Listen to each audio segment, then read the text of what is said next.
Hey everyone, it's Theresa Rowe with Shaped by Faith Ministries, and I have another foam rolling exercise, and this is going to make your back feel so good. So many people have issues with their backs, and I get it, okay?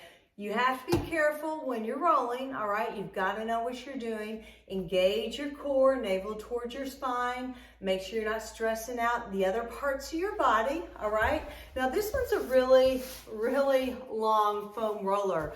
I love this one for the back. I really do. So I'm going to place it back behind me about mid-back, thoracic spine area. Now, you do have to lift your hips off the floor. I mean, you can just hover over the floor, which is fine, but lift them off the floor and just cross your arms in front of you. Just carefully start to roll back and forth. Don't super arch back or anything like that. Don't collapse the head back. Just roll back, whoa, and forth. And you can go towards that lumbar spine area, that low back area and mid back.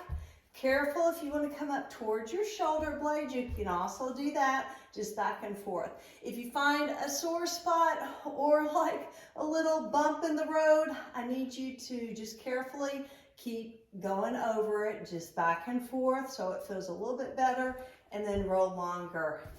And that's it. So that's one simple foam rolling exercise that you can do. Again, just make sure your alignment's really, really good, okay? So some more foam rolling exercises coming up, all right? So stay tuned. Bye.